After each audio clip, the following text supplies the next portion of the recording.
Welcome back, everybody. It's Tyler. I'm back again for week 2 of my NFL game predictions. Last week, I was 10-6 in my predictions, so winning record, could have done a little better. A few games I predicted incorrectly, but we're going to get right into it. We're going to make this a little quicker than last time. Last time was very tedious, so we're just going to run right through these games, and we're going to talk a little bit about what happened last week. So, yeah, let's get into it. All right, first and foremost, Thursday night football. Tonight we have Green Bay Packers versus the Washington Commanders. Both of these teams coming off of big wins in week 1. The Commanders honestly had a much closer game in their win against the Giants. I did predict the Commanders to win, and they pulled it off. You have the Packers, who I did not predict to beat the Lions, and they dominated. They look unbelievable. Micah Parsons had limited playtime in the first game against the Lions. Short week, he might not have full playtime still, but he should get a little more involved in that defense. He was hunting down Jared Goff, looking like a lion chasing a gazelle. There's not a lot of guys in the league that are harder to bring down than Jayden Daniels, but if there's anyone that can bring him down, it's Micah Parsons. If Micah Parsons plays a big impact on this game, I think the Packers will dominate. However, I think if he doesn't play enough of a role in the game, I think that Jayden Daniels might be able to pull this one off. But all in all, give me the Packers for the first game of week 2. Starting Sunday off hot, we got Cowboys-Giants. I think the Cowboys are going to run away with this one pretty handedly. The Giants did not look very good, especially if they continue to start Russell Wilson. It's just not going to go well for him. I think Jackson Dart needs to be on the field, and I think he needs to be on the field now. Cowboys unexpectedly looked like a really good team against the Eagles. They did not come away with a win. Both of these teams didn't come away with a win in the first week, but the Cowboys look good. They look like they can compete. They look great. I think CeeDee Lamb bounces back this week after having a few drops against the Eagles. Give me the Cowboys.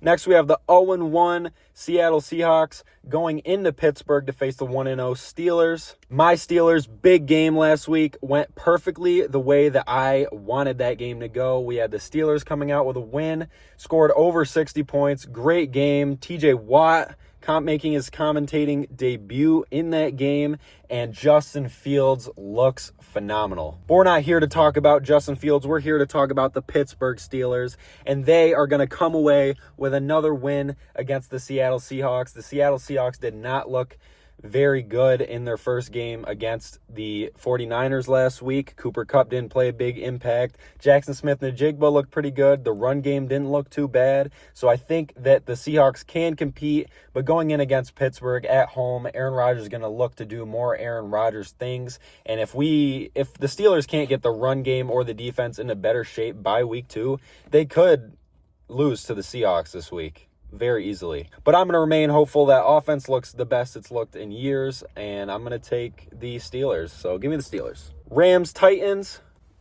Give me the Rams. We don't got to talk much about this one. The Rams won against the Texans. I predicted the Rams to lose because I was a little iffy on how Matthew Stafford was going to be on the field. But I was surprisingly fortunately incorrect about that one. Matthew Stafford looks to be completely fine. The Titans, on the other hand, did not win against the Broncos, and I knew that was going to happen. The Titans, I said it, I predicted it, and I was correct. Cam Ward, he looked phenomenal, but without a good team surrounding Cam Ward to help him out, he's not going to make a huge, impact to win a lot of these games. So give me the Rams. Jets, Bills. What a game. This game is going to be a great game, I think. I think Justin Fields is going to pop off. Like I said a few minutes ago, Justin Fields looks like the shit, and he's my favorite player personally. I think that the Steelers letting him go is a huge fumble, and I think that was very apparent in how Justin played his first week. He was throwing dots, throwing dimes. But another team and another quarterback that looked unstoppable was the Bills. They were down 15 points against the Ravens in the fourth quarter, and they came back and miraculously won by a point. The Bills are they're top 3, and they're not 3 or 2. So I'm sorry, Jets. I'm sorry, Jets fans. If I'm a Jets fan, I'm remaining confident in my team, but it's looking really rough these first couple of weeks for the Jets, so give me the Bills. Next, we have Patriots-Dolphins. I predicted the Patriots to win against the Raiders in Week 1. They did not come away with a win. It was rather close. Like I predicted, I thought that the Dolphins were going to lose against the Colts. However, I did not expect the Dolphins to look like the worst football team I have ever seen in my life. They looked tragic. Like I said, before the game, I said the Tyreek Hill isn't going to make an impact, and then all the trade rumors are going to explode. It happened. It played out exactly how I thought it was going to happen. So give me the Patriots. Drake May's going to pull off a win. I think the Dolphins are continue to slide, and I think if Tyreek can't do something in this game, then he will be a Kansas City Chief or a Pittsburgh Steeler by Week 9, and I'm standing by that. Bengals, Jaguars. Now, this is an interesting one. I expected both of these teams to win in Week 1, and they both did. I was correct on both aspects. However, both teams looked way worse than I thought they were going to look. The Jaguars did not look too efficient. Their defense looked great, like I thought. They kind of played down to the Panthers' levels. Panthers played an awful game on Sunday. Bengals also played not a great game, almost losing to the Browns. The Browns might be cursed. The fact that the Browns got that unlucky to not come away with a win against the Bengals is really, I'm disappointed. As a Steelers fan, couldn't be happier with how that Bills-Bengals divisional game played out in Week 1. In this game specifically, I just think that the Jaguars have a better offensive firepower than the Bengals. Don't sleep on Joe Burrow. He, in my opinion, is still the most talented quarterback in football. But the way the rest of the Bengals team is playing, there's not a lot Joe Burrow can do. And the Jaguars just look tighter and more consistent. So, yeah, give me the Jaguars for this game.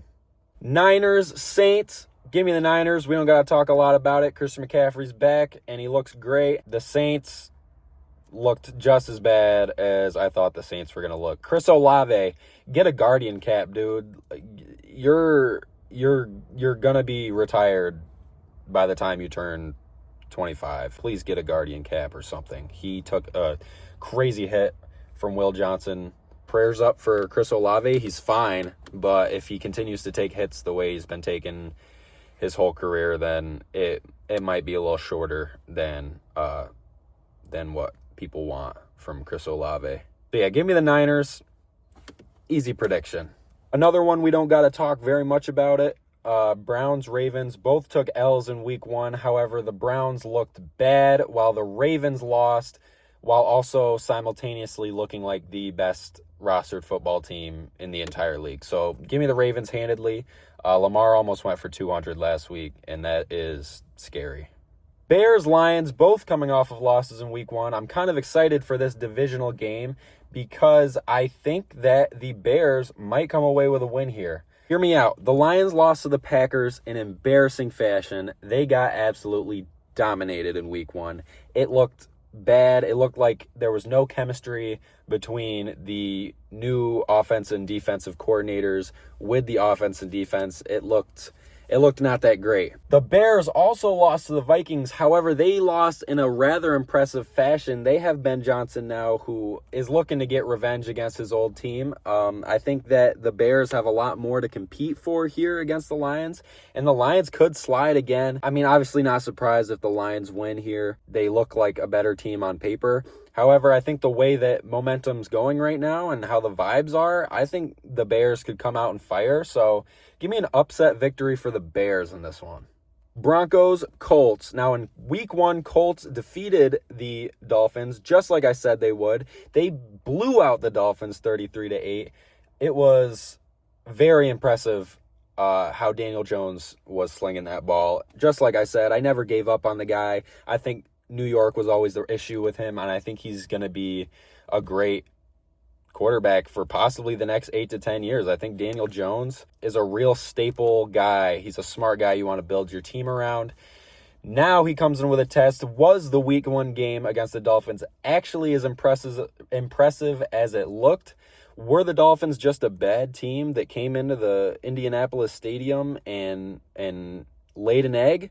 Or was the Colts win actually that impressive, and will they be dominant enough to go up against a Broncos team with a star-studded defense? Everyone was super high on the Broncos defense, didn't play completely up to par with how everyone was saying that they were going to. Everyone was saying they were the number 1 defense in the league, and they could have lost that game against Cam Ward and the Titans last week. They did come away with a win. So I think there's a lot of proving ground to be proved in this game. Will the Broncos defense bounce back and show that they are true to be the number 1 defense in the NFL? And will the Colts offense prove to be one of the best offenses in the NFL? Or was that week 1 a game against Miami just a fluke? We'll find out. Personally, give me the Colts. Daniel Jones, give me the Colts. Bo Nix didn't look great last week, so give me the Colts. I think Danny Dimes will pull away with another win. Maybe not as much of a blowout or as impressively as week 1 against the Dolphins, but I think Danny Dimes will find a way to get through this game. Give me Danny Dimes, Danny Diesel, Danny Dots, Indiana Jones. Give me the Colts. Panthers-Cardinals, sleeper game. No one's going to watch this one. Both of these teams absolutely blow. I think the Panthers looked a lot worse in week 1 than the Cardinals did. However, the Cardinals did play the Saints, who are arguably even worse than the Panthers are. So will Bryce be able to piece something together? We'll find out. I really don't know. It could go either way, but I like Trey McBride. Give me the Cardinals. Eagles, Chiefs. Why is this a 4:25 p.m. game and not the 8 o'clock game? Little spoiler alert, if you guys didn't know this, the Sunday night football game is Falcons-Vikings, but they're putting on an Eagles-Chiefs Super Bowl rematch at 4:25. Make it make sense, NFL. You saw that coming from a mile away. In what world is this the game that you put at 4:25 and not flex up to the Sunday night football game? Regardless of that, I think that the Chiefs do look bad. I don't want to overreact on the Chiefs after losing to the Chargers last week, but the issue I see with it is that the Chiefs played the same way the Chiefs have played the past 2 or 3 seasons since they lost Tyreek Hill, and they lost embarrassingly. So if the Chiefs are playing Chiefs football and still losing, that means that there could be a big issue, but it could also speak to how good Justin Herbert looked and how good Justin Herbert played. So we'll find out where the Chiefs are at. Will they continue to slide? Will they look a little better? The Eagles, Super Bowl defending champions, close win against the Cowboys. I think if that weather delay did not happen and killed all the momentum of the game, I think the Eagles would have continued to put up points. I think the Eagles would have won a lot more convincingly in that game. This one really, to me, could either go... So this one to me could really either go... So this one to me could really go either way. I don't know which team is the home team. I'm going to go completely based on who has the home field advantage, and it is an Arrowhead. So, you know what? Give me the Chiefs. Falcons, Vikings, absolutely no reason this should be the 8 o'clock game. Makes absolutely no sense. Michael Penix versus J.J. McCarthy, both year 2 quarterbacks who didn't see a lot of play time in the first year. J.J. got some preseason time last year, and Michael Penix got a few games towards the back end of last regular season. So year 2, inexperienced sophomore quarterback game. I think JJ and the Vikings will win this game convincingly. I think they're a much better team than the Falcons, and that's just what it comes down to. So give me the Vikings. Buccaneers, Texans. We don't got to talk much about this one. The Buccaneers look like unbelievable. They didn't play their best game against the Falcons, but I think as the season goes on, they will just play better and better and better. And the Texans did not play well. They did not fix their O-line, which was the main issue with their team last year. I feel so bad for C.J. Stroud. He has no time to throw the ball, and they just look absolutely poverty. Give me the Buccaneers. And finally, to end the week off, we have Chargers, Raiders, both teams coming off of week 1 wins. I also don't really have to talk too much about this one. I do like the Raiders. I think Ashton Genty looks all right. I mean, he'll only get better and better. It was his first game. He did have a touchdown, I think 50-something yards, somewhere in that range. Not the greatest game, but he is already making an impact like I predicted in that game. But on the other hand, the Los Angeles Chargers pull off a huge dub against the Chiefs in Sao Paulo. Justin Herbert looks unbelievable. We've had NFL nerds talking about how Justin Herbert is that 6th best quarterback, 6-7 range, but we haven't seen Justin Herbert prove that to anyone yet.